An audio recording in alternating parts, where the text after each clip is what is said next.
Well, Secretary of State Marco Rubio affirming U.S. support for the autonomy of a longtime partner in the Middle East. The Prime Minister of the Kurdistan region of Iraq has been in Washington this week meeting with Trump administration officials. Joining us tonight is that Prime Minister, Masrour Barzani, the Prime Minister of the Kurdistan region of Iraq. His government has announced some new energy deals with U.S. companies worth more than $100 billion. Mr. Prime Minister, we appreciate the time.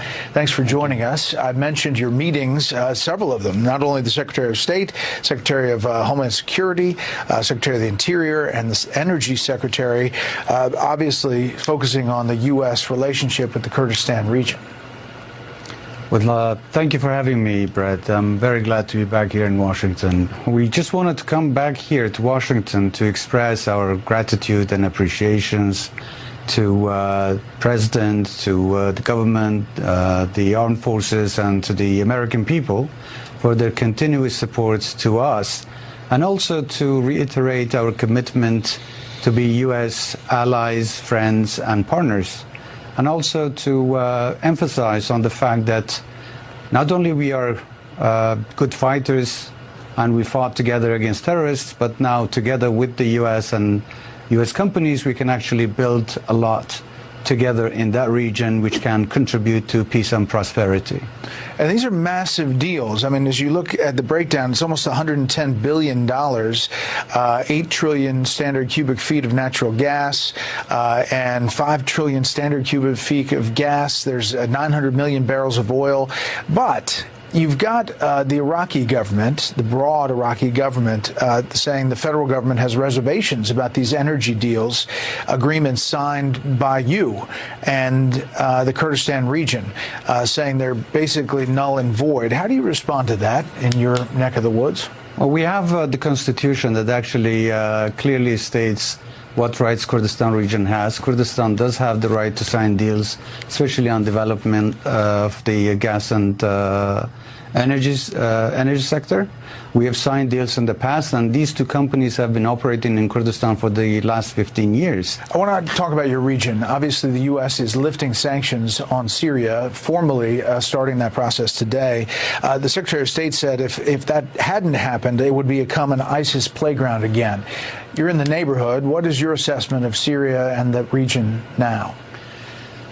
We agree with the President's policy to give Syria a chance. Of course, Syria is going through some difficult times and challenges.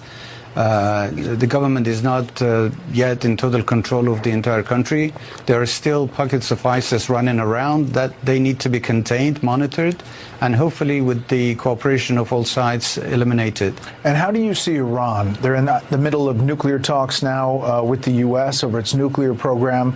They've still been a bad actor in the region, focusing on proxies like Hamas, Hezbollah, and the Houthis.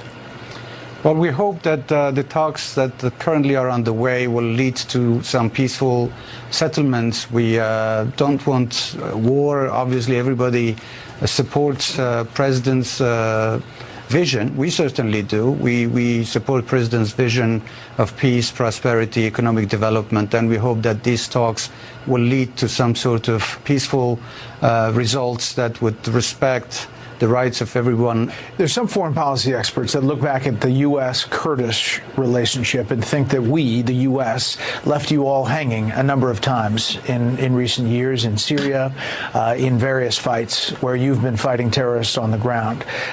You're establishing this relationship with this administration. How do you look at that and the past of the U.S.-Kurds relationship? Well, I must say that the U.S. has been instrumental in supporting us. We wouldn't have been able to defeat ISIS easily if it were not because of the support of the United States. And I can tell you on this trip we have heard very supportive words from the administration. This is exactly what we want, and we are very grateful for what the U.S. has done.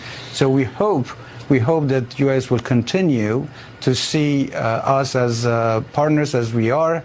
And we are very proud, actually, to be U.S. allies and partners. Yeah. Well, Mr. Prime Minister, we appreciate the time. We'll follow those big energy deals as well and see how they go. Thanks for coming in. Thank you. Thank you for having me.